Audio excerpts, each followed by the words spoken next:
Hey there, Fletcher from All Things Overlanding here, and let me start by apologizing because I'm a little out of breath. I've been splitting some wood with my new axe. So previously I had a Fisker's axe and I really liked it. I've had it for a few years, but it's kind of started to get dull. It kind of got a little rusty. I left it on the outside of the truck. I was like, what else is out there, right? Is there something better for me? And what I kind of settled on was this Gerber Bushcraft Axe. I'm going to show you this thing. I'm just going to kind of talk you through it a little bit. I'm going to show you why I went ahead and replaced it with the Gerber, and then hopefully if you are looking for an axe or something to use to split wood, to cut through trees if you have to. If you don't have a chainsaw and you need to get through something on a trail, this may be a good option for you, but I'm going to tell you everything about it so that you know what to expect. So if you want to learn more about the Gerber Bushcraft Axe, stay tuned.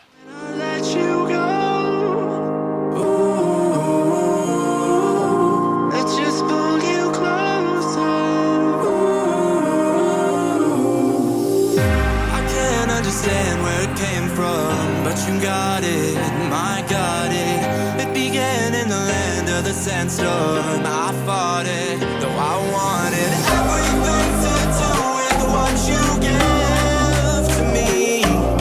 Loosening my grip.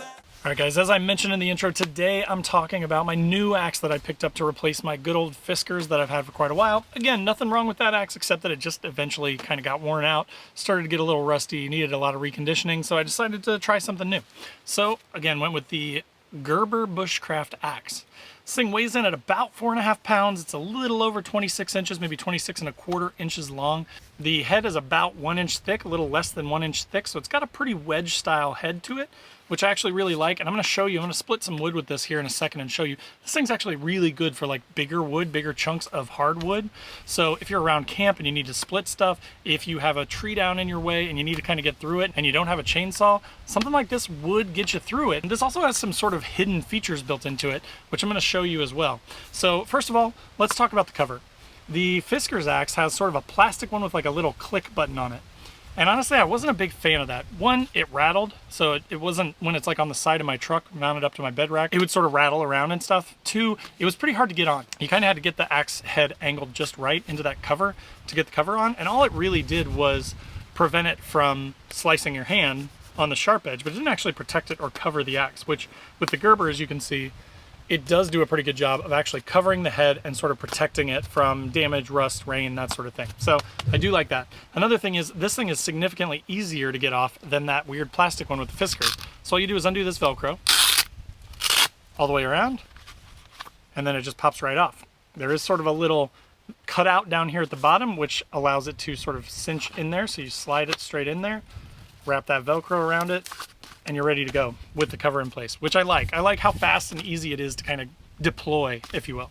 Another nice thing is on the back here, you've got a sort of hammerhead. I actually find that I use that quite a bit, whether it is, you know, to put tent stakes into the ground, or just there's all kinds of uses around camp. With 4.5 pounds of weight in this thing, it has a lot of heft, so actually you can do some pretty good chops with it when you're cutting, and you can hammer stuff pretty well with it. As far as the design goes, I think it's a really sharp looking axe. This is kind of like a polymer style handle.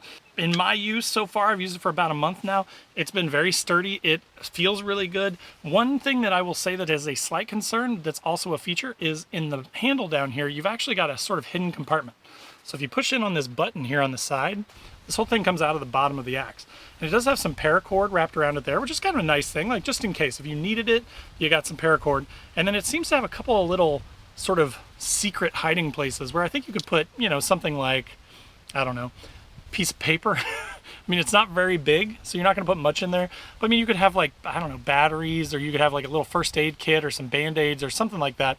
You could store some stuff just in case. In the handle of this, I probably won't put anything in there though, if I'm being honest. But it's kind of a nice thing to have this sort of secret storage.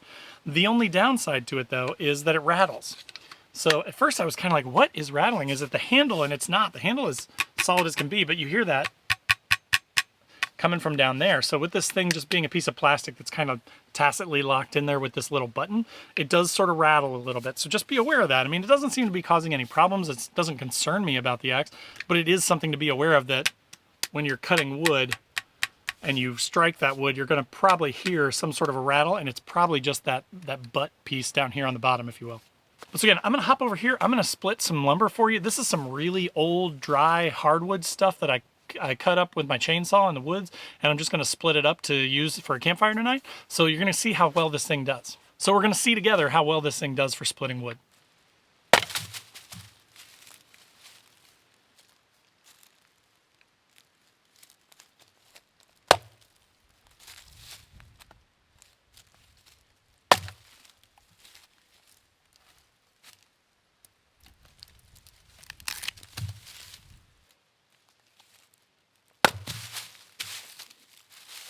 It's got a really nice sort of wedge shape to it, so it just kind of splits the wood right in half. It's actually, my old Fisker's axe was maybe a tiny bit sharper on the blade edge, but it was a lot thinner and it didn't split wood as easily as this, so it's almost like a mix of a maul and an axe, which is working out great for what I use it for, which is camping and overlanding. All right, so as you saw there, it does a really good job. But with that wedge-shaped head, it does a really good job of splitting wood, which is really, I struggle because sometimes I used to take a big heavy maul and I used to take an axe and then I had a shovel, and then it's just, you know, I don't want to look like Johnny Overlander that has all the stuff strapped to his truck, but I kind of do. But so this solves both those problems. I can split wood with this. I can get through trees if they're down on the trail.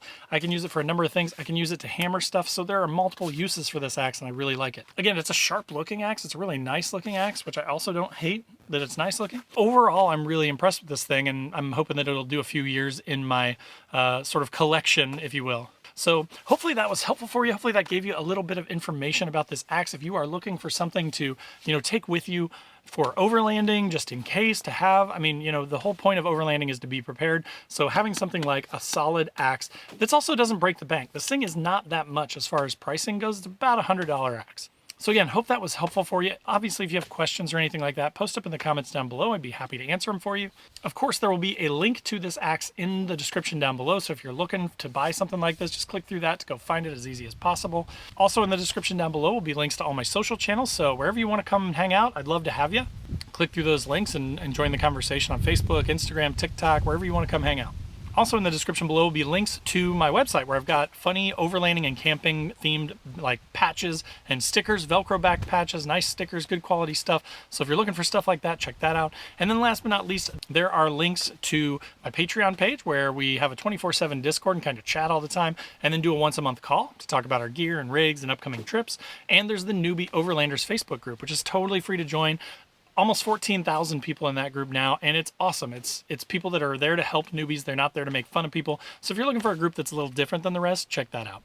But again, thanks for watching. Hit that like button if you got value out of the video, and we'll see you next time.